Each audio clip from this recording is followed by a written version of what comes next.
ನಮಸ್ಕಾರ. 5ನೇ ದಿನದ ಆಸ್ಟ್ರಲ್ ಪ್ರಾಣ ಮೆಡಿಟೇಷನ್ಗೆ ಸ್ವಾಗತ.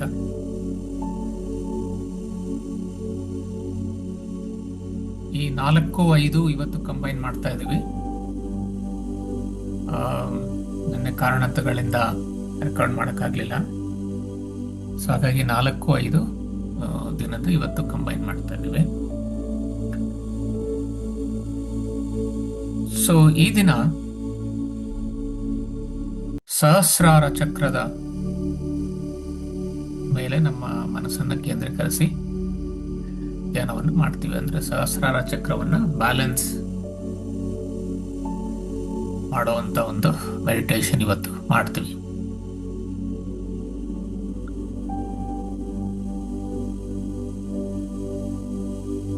ಸೊ ಸಹಸ್ರಾರ ಚಕ್ರ ನಮ್ಮ ತಲೆಯ ಮೇಲ್ಭಾಗದಲ್ಲಿ, ಅಂದರೆ ನೆತ್ತಿಯಲ್ಲಿ ಇದೆ. ಅದರ ಬಣ್ಣ ಬಿಳಿ ಅಥವಾ ತಿಳಿ ನೇರಳೆ ಬಣ್ಣ. ಸೊ ಅದು ಸಹಸ್ರಾರ ಕಾನ್ಶಿಯಸ್ನೆಸ್ ಅಥವಾ ಕಾಸ್ಮಿಕ್ ಎನರ್ಜಿನ ರೆಪ್ರೆಸೆಂಟ್ ಮಾಡುತ್ತೆ. ಅದರ ಮಂತ್ರ ಓಂ ಅನ್ನೋದು ಅಥವಾ ಸೈಲೆನ್ಸ್. ಸೊ ಈ ಚಕ್ರ ಸ್ಪಿರಿಚುವಲ್ ಪ್ರಾಕ್ಟೀಸಸ್ಗೆ ಕನೆಕ್ಟ್ ಆಗಿದೆ, ಪ್ಲಸ್ ಡಿವೈನ್ ವಿಸ್ಡಮ್ ಮತ್ತು ಎನ್ಲೈಟನ್ಮೆಂಟ್. ಸೊ ಇದಕ್ಕೆ ಕನೆಕ್ಟ್ ಆಗಿರುವಂತಹ ಚಕ್ರ ಇದು ಸಹಸ್ರಾರ. ಆಮೇಲೆ ಬಾಡಿ ಕನೆಕ್ಷನ್ ನೋಡಿದ್ರೆ brain, nervous system, pituitary gland, very important gland. So most of the hormones are secreted by pituitary.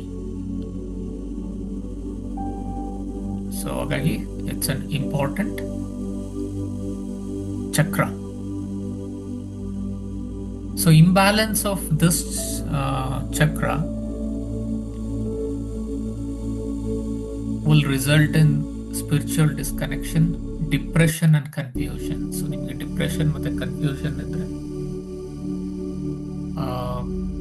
ಸಹಸ್ರಾರ ಮೇಲೆ ಮನಸ್ಸನ್ನು ಕೇಂದ್ರೀಕರಿಸಿ ಧ್ಯಾನ ಮಾಡೋದ್ರಿಂದ ಅನುಕೂಲ ಆಗುತ್ತೆ. ಸೊ ಸಹಸ್ರಾರ ಚಕ್ರವನ್ನ ನೀವು ಬ್ಯಾಲೆನ್ಸ್ ಮಾಡಬೇಕು. ಮುದ್ರೆ ಸೇಮ್ ಮುದ್ರೆನೇ ಇರುತ್ತೆ. ಇದಕ್ಕೂ ಕೂಡ ಜ್ಞಾನ ಮುದ್ರೆ. ಸೊ ಜ್ಞಾನ ಮುದ್ರೆಯಲ್ಲಿ ಇವತ್ತು ನಾವು ಸಹಸ್ರಾರ ಚಕ್ರವನ್ನ ಬ್ಯಾಲೆನ್ಸ್ ಮಾಡ್ತೀವಿ.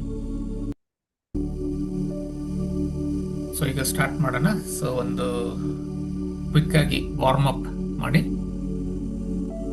2 ಕೈಗಳನ್ನ ಮೇಲೆತ್ತಿ, ಉಸಿರು ಹೇಳ್ಕೊಳ್ತಾ, ಉಸಿರು ಬಿಡ್ತಾ, ಕೈಗಳನ್ನು ಇಳಿಸಿ. ಇದನ್ನ ರಿಪೀಟ್ ಮಾಡಿ 5 ಟೈಮ್ಸ್.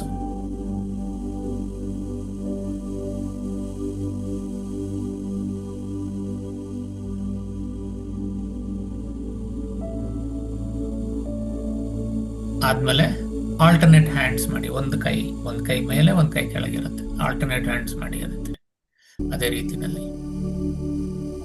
ಸೊ ಕೈ ಮೇಲೆ ಎತ್ತುವಾಗ ಉಸಿರನ್ನ ಒಳಗೆ ಎಳ್ಕೊಳ್ತೀವಿ, ಕೈ ಬಿಡುವಾಗ, ಕೆಳಗೆ ಇಳಿಸುವಾಗ ಉಸಿರನ್ನ ಬಿಡುವಂಥದ್ದು.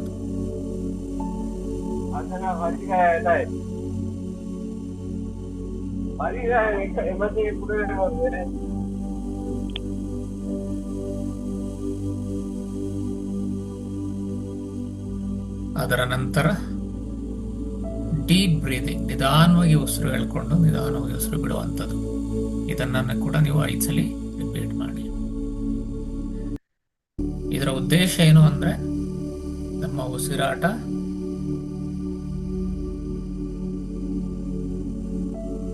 ನಮ್ಮ ಹಿಡಿತಕ್ಕೆ ತಗೊಳ್ಳುವಂಥದ್ದು.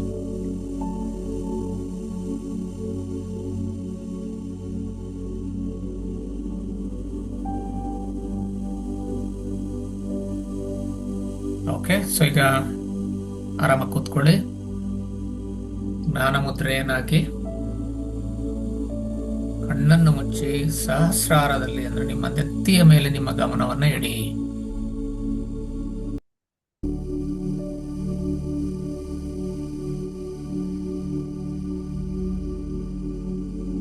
ನಿಧಾನವಾಗಿ ಉಸಿರಾಡಿ.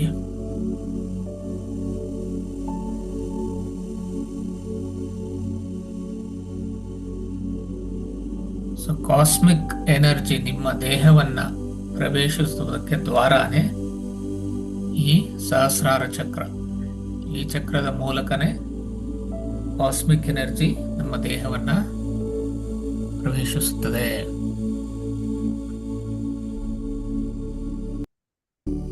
ಹಾಗಾಗಿ ನೀವು ನೇರವಾಗಿ ಕೂರಬೇಕು. ನೇರವಾಗಿ ಕೂತ್ರೆ ಸಹಸ್ರಾರದ ಮೂಲಕ ಕಾಸ್ಮಿಕ್ ಎನರ್ಜಿ ಎಲ್ಲ ಚಕ್ರಗಳನ್ನು ತಲುಪುತ್ತೆ. ಮತ್ತೆ ದೇಹದ ಎಲ್ಲ ಅಂಗಗಳಿಗೂ ಕಾಸ್ಮಿಕ್ ಎನರ್ಜಿ ಪಾಸ್ ಆಗೋದಕ್ಕೆ ಅನುಕೂಲ ಆಗುತ್ತೆ. ಹಾಗಾಗಿ ನೇರವಾಗಿ ಕೂರ್ಬೇಕು.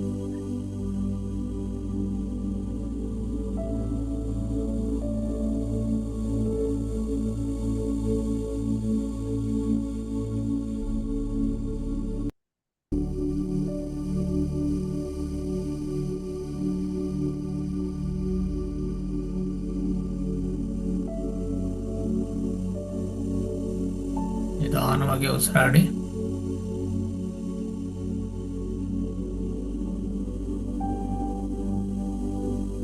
ಉಸಿರಾಡುವಾಗ ನಿಮ್ಮ ಉಸಿರು ನಿಮ್ಮ ನೆತ್ತಿಯನ್ನು ಅಂದ್ರೆ ಸಹಸ್ರಾರವನ್ನು ತಲುಪಿ ನಂತರ ನಾಭಿಯ ಕಡೆಗೆ ಹೋಗ್ತಾ ಇರೋ ತರ ಇಮ್ಯಾಜಿನ್ ಮಾಡ್ಕೊಳ್ಳಿ. ಮತ್ತೆ ಉಸಿರು ಹೊರಗೆ ಬಿಡುವಾಗ ಕೂಡ ಅದೇ ಪಾತನ್ನ ಫಾಲೋ ಮಾಡ್ತಾ ಇದೆ ಅನ್ನೋದನ್ನ ಇಮ್ಯಾಜಿನ್ ಮಾಡಿ.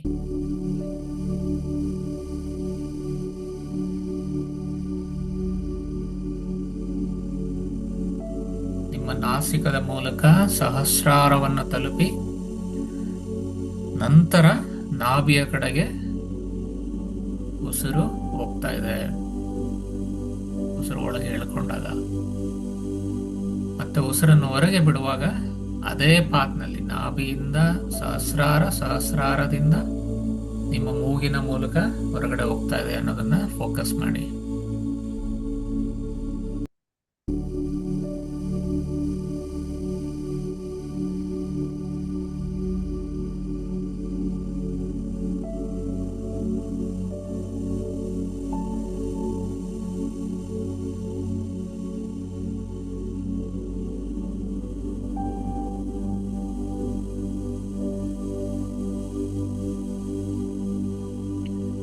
ನಿಮ್ಮ ನೆತ್ತಿಯ ಭಾಗದಲ್ಲಿ ಬೇರೆ ಬೇರೆ ತರಹದ ಸೆನ್ಸೇಷನ್ ಕಾಣಿಸ್ಬೋದು.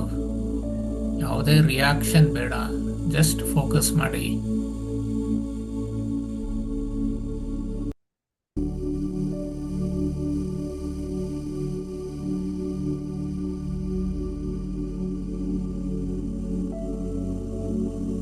ನಿಮ್ಮ ನೆತ್ತಿಯಲ್ಲಿ ಒಂದು ವೇವಿ ಎನರ್ಜಿ ವೇವ್ ತರ ನೆತ್ತಿ ಮೇಲ್ಗಡೆ ಕಾಣಿಸ್ಬೋದು ಅಥವಾ ನೆತ್ತಿಯ ಭಾಗದಲ್ಲಿ ಕಾಣಿಸ್ಬೋದು.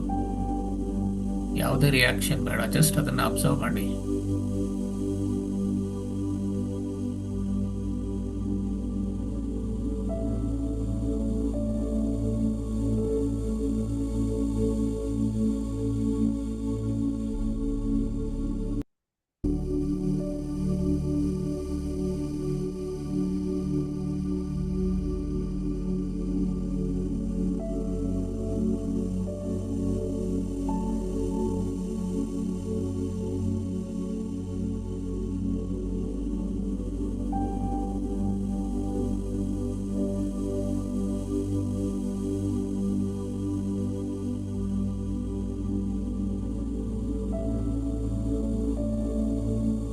ಸಹಸ್ರಾರದ ಮೂಲಕ ನಿಧಾನವಾಗಿ ಕಾಸ್ಮಿಕ್ ಎನರ್ಜಿ ಅಥವಾ ವಿಶ್ವಶಕ್ತಿ ನಿಮ್ಮ ದೇಹದಲ್ಲಿ ನಿಧಾನವಾಗಿ ಹರಿತಾ ಇದೆ ಅನ್ನೋದನ್ನ ಇಮ್ಯಾಜಿನ್ ಮಾಡಿ, ಅದನ್ನ ವಿಜುವಲೈಸ್ ಮಾಡಿ. ಸಹಸ್ರಾರದಿಂದ ಆಜ್ಞಾಚಕ್ರದ ಮೂಲಕ ನಿಮ್ಮ ಕುತ್ತಿಗೆ ಭಾಗ, ಭುಜ, ಹೃದಯ ಭಾಗ ಮತ್ತೆ ನಾಭಿಯ ಕೆಳಭಾಗ, ಹಾಗೆ ರೂಟ್ ಚಕ್ರ, ಹಾಗೆ ನಿಮ್ಮ ಕಾಲುಗಳು, ಕಾಲಿನ ಬೆರಳುಗಳ ಮೂಲಕ ಭೂಮಿನ ಪ್ರವೇಶಿಸ್ತಾ ಇದೆ. ಅದನ್ನ ಜಸ್ಟ್ ಹಾಗೆ ಅಬ್ಸರ್ವ್ ಮಾಡಿ.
ತಲೆಯ ಭಾಗದಲ್ಲಿ ಆ ಕಾಸ್ಮಿಕ್ ಎನರ್ಜಿಯನ್ನು ನೀವು ಗಮನಿಸಿ. ನಿಮ್ಮ ನೆತ್ತಿಯ ಮೇಲ್ಭಾಗದಲ್ಲಿ, ನಿಮ್ಮ ತಲೆಯ ಸುತ್ತಲೂ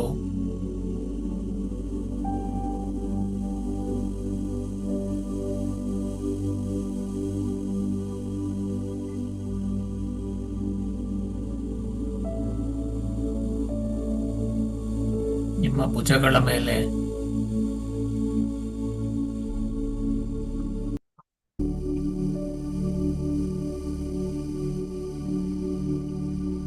ನಿಮ್ಮ ಕೈಗಳಲ್ಲಿ,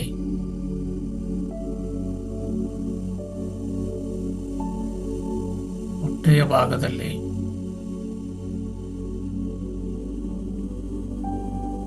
ಹಾಗೂ ನಿಮ್ಮ ಕಾಲುಗಳಲ್ಲಿ ಈ ಒಂದು ವಿಶ್ವಶಕ್ತಿ ನಿಮ್ಮ ಸಹಸ್ರಾರದ ಮೂಲಕ ಹರಿತಾ ಇದೆ.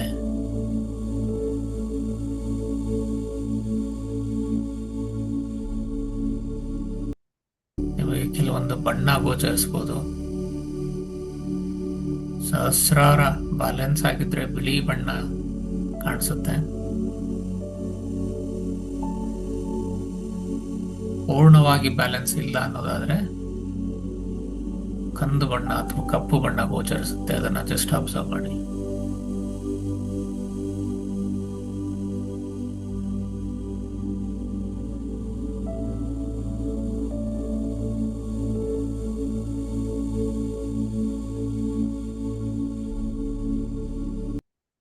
ನೀವು ಅಬ್ಸರ್ವ್ ಮಾಡ್ತಾ ಇದ್ರೆ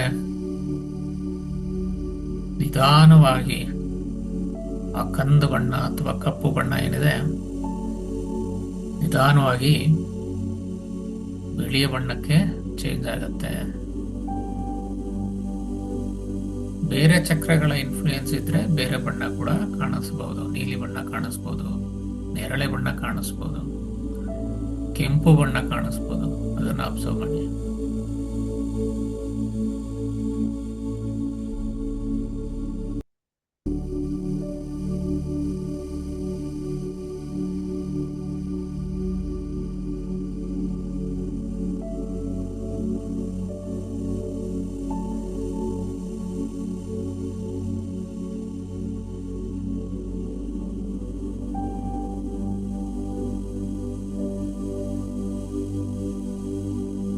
ಈ ಸಹಸ್ರಾರ ಚಕ್ರನ ಬ್ಯಾಲೆನ್ಸ್ ಮಾಡೋದ್ರಿಂದ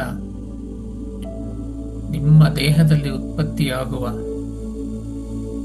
ಆಲ್ಮೋಸ್ಟ್ ಎಲ್ಲ ಹಾರ್ಮೋನ್ಗಳು ಕೂಡ ಸರಿಯಾಗಿ ಕೆಲಸ ಮಾಡಕ್ ಶುರು ಮಾಡುತ್ತೆ.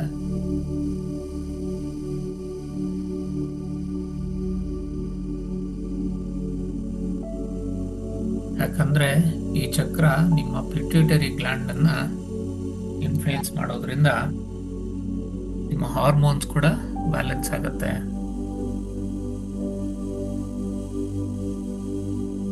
ಸೊ ಹಾರ್ಮೋನಲ್ ಡಿಸಾರ್ಡರ್ಸ್ ಏನೇ ಇದ್ರು ಸಹಸ್ರಾರ ಚಕ್ರವನ್ನ ಬ್ಯಾಲೆನ್ಸ್ ಮಾಡೋದ್ರಿಂದ ಅದನ್ನ ಕ್ಯೂರ್ ಮಾಡಬಹುದು.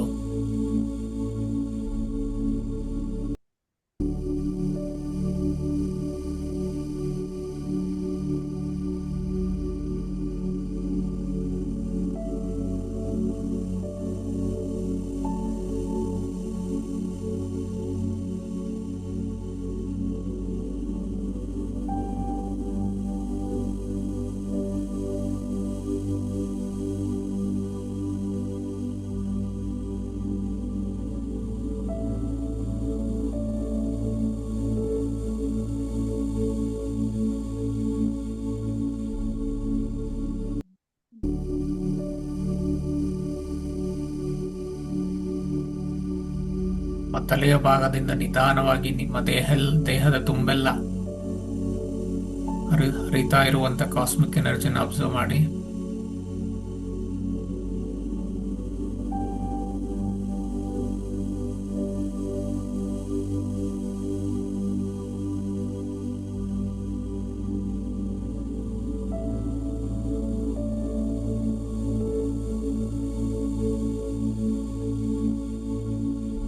ನಿಮ್ಮ ದೇಹದಲ್ಲಿ ಮಾತ್ರವಲ್ಲದೆ ದೇಹದ ಸುತ್ತ ಕೂಡ ನಿಮಗೆ ಈ ಒಂದು ಎನರ್ಜಿ ಕಾಣಿಸುತ್ತೆ. ಅದನ್ನ ಜಸ್ಟ್ ಅಬ್ಸರ್ವ್ ಮಾಡಿ. ಬಣ್ಣದ ರೂಪದಲ್ಲಿ ಕಾಣಿಸುತ್ತೆ ನಿಮಗೆ.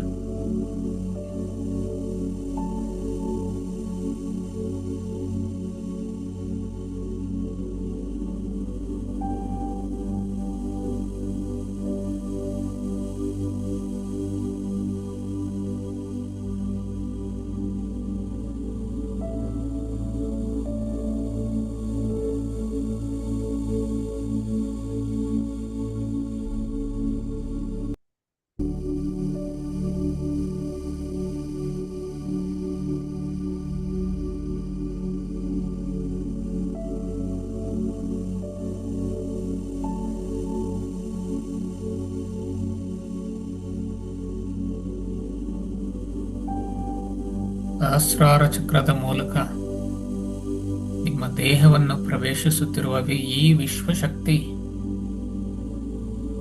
ನಿಮ್ಮ ದೇಹದಲ್ಲಿರುವ ಎಲ್ಲ ಯಾವುದೇ ರೀತಿಯ ಸಿಂಪ್ಟಮ್ಸ್ ಇರ್ಬೋದು, ಸಣ್ಣ ಪುಟ್ಟ ಕಾಯಿಲೆಗಳು ಇರ್ಬೋದು, ಹಾರ್ಮೋನಲ್ ಡಿಸಾರ್ಡರ್ ಇರ್ಬೋದು, ಅದನ್ನ ಬ್ಯಾಲೆನ್ಸ್ ಮಾಡ್ತಾ ಇದೆ, ಕ್ಯೂರ್ ಮಾಡ್ತಾ ಇದೆ. ಅದನ್ನ ಗಮನಿಸಿ.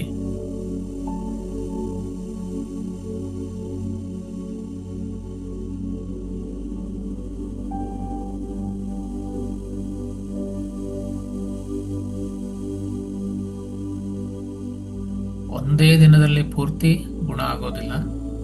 ಇದನ್ನು ನೀವು ರೆಗ್ಯುಲರ್ ಆಗಿ ಪ್ರಾಕ್ಟೀಸ್ ಮಾಡಬೇಕು. ಆಗ ಅದರ ಪ್ರಭಾವ ನಿಮಗೆ ಚೆನ್ನಾಗಿ ಗೋಚರಿಸುತ್ತೆ.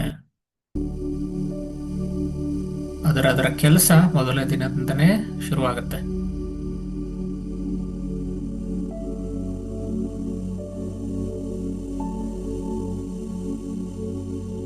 ನಿಮ್ಮ ದೇಹದಲ್ಲಿರುವ ಇಂಬ್ಯಾಲೆನ್ಸಸ್, ಅನಾರೋಗ್ಯ, ಅದನ್ನೆಲ್ಲ ಗುಣಪಡಿಸುವ ಕಾರ್ಯ ಮೊದಲನೇ ದಿನದಿಂದಲೇ ಶುರುವಾಗತ್ತೆ. ಈಗಾಗಲೇ ಶುರುವಾಗಿದೆ. ನೀವು ಧ್ಯಾನ ಮಾಡ್ತಾ ಇದ್ದೀರಾ.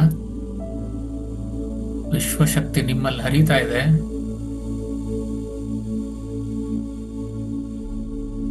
ನಿಮ್ಮ ಆರೋಗ್ಯ ಸುಧಾರಿಸುವ ಪ್ರಕ್ರಿಯೆ ಶುರುವಾಗಿದೆ.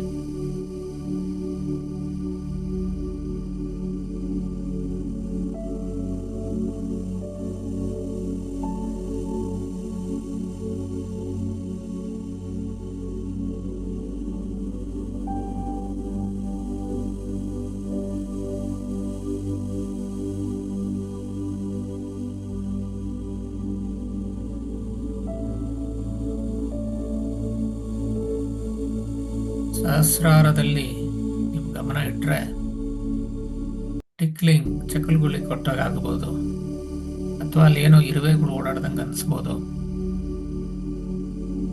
ಆ ಅನುಭವ ಆಗತ್ತೆ. ಜಸ್ಟ್ ಅಬ್ಸರ್ವ್ ಮಾಡಿ ಅಷ್ಟೆ. ಯಾವುದೇ ರಿಯಾಕ್ಷನ್ ಬೇಡ.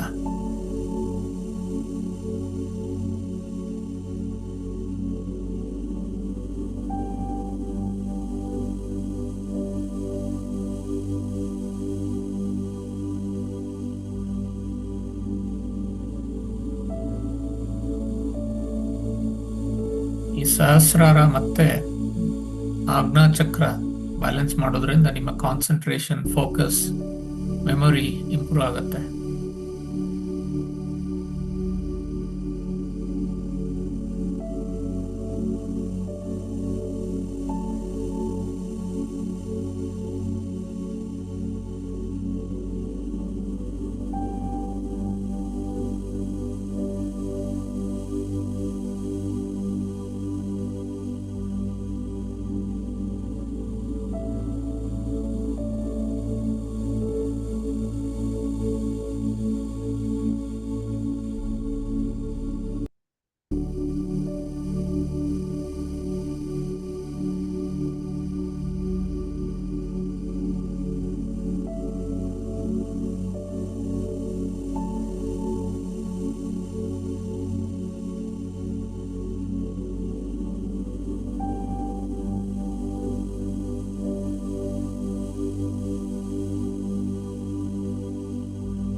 ಈ ಒಂದು ಕಾಸ್ಮಿಕ್ ಎನರ್ಜಿ ಫ್ಲೋ ಆಗ್ತಾ ಇರೋದ್ರಿಂದ ನಿಮ್ಮ ಕಣ್ಣುಗಳಲ್ಲಿ, ಕಿವಿಯಲ್ಲಿ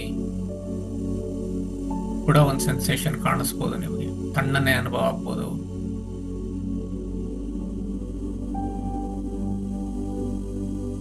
ಗಂಟಲಲ್ಲಿ ಕೂಡ ಕೆಲವು ಸೆನ್ಸೇಷನ್ ಕಾಣಿಸುತ್ತೆ. ಜಸ್ಟ್ ಅಬ್ಸರ್ವ್ ಮಾಡಿ.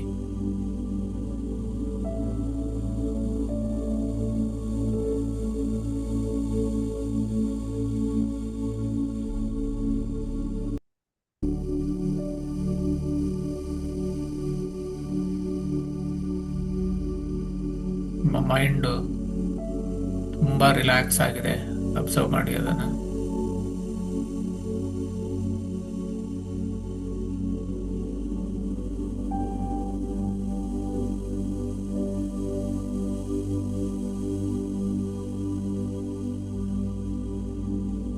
ನೀವು ಒಂದು ಪಾಸಿಟಿವ್ ಎನರ್ಜಿಯ ಶೀಲ್ಡ್ ಒಳಗಡೆ ಕೂತಿದ್ದೀರಾ ಅನ್ನೋ ಒಂದು ಅನುಭವ ಆಗ್ತಾ ಇದೆ ನಿಮಗೆ. ಅಬ್ಸರ್ವ್ ಮಾಡಿ. ನಿಮ್ಮ ಸುತ್ತಲೂ ಒಂದು ಪಾಸಿಟಿವ್ ಎನರ್ಜಿ ಇದೆ.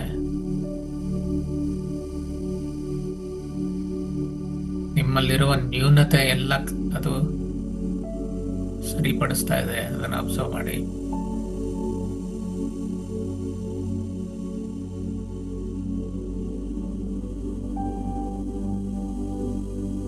ನಿಮಗೆ ಯಾವುದೇ ತೊಂದರೆ, ಯಾವುದೇ ಭಾಗದಲ್ಲಿ ತೊಂದರೆ ಇದ್ರೆ ಆ ಭಾಗವನ್ನು ಫೋಕಸ್ ಮಾಡೋದ್ರಿಂದ ಎನರ್ಜಿ ಆ ಭಾಗದಲ್ಲಿ ಫೋಕಸ್ ಆಗುತ್ತೆ. ಅಲ್ಲಿ ಕ್ಲೆನ್ಸಿಂಗ್ ಕಾನ್ಸಂಟ್ರೇಟ್ ಆಗುತ್ತೆ. ಅದನ್ನು ಅಬ್ಸರ್ವ್ ಮಾಡ್ಬೋದು.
ನಿಮ್ಮ ಫೋಕಸ್ ಅನ್ನ ಸಹಸ್ರಕ್ಕೆ ತಗೊಂಡು ಬನ್ನಿ.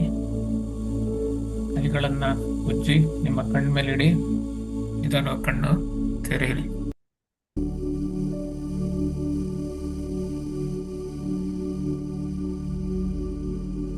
ಸೊ ಈ ದಿನ ನಿಮಗೆ ಏನು ಎಕ್ಸ್ಪೀರಿಯನ್ಸ್ ಆಯ್ತು ಅನ್ನೋದನ್ನ ಒಂದು ನೋಟ್ಬುಕ್ ನಲ್ಲಿ ನೋಟ್ ಮಾಡೋದನ್ನ ಮರಿಬೇಡಿ.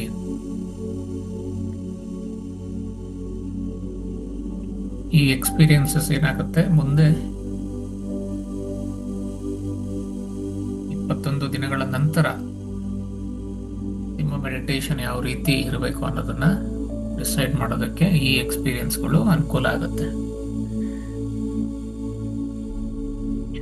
ಹಾಗಾಗಿ ಇದನ್ನ ನೀವು ಒಂದು ಪುಸ್ತಕದಲ್ಲಿ ನೋಟ್ ಮಾಡಿ ಇಡಿ.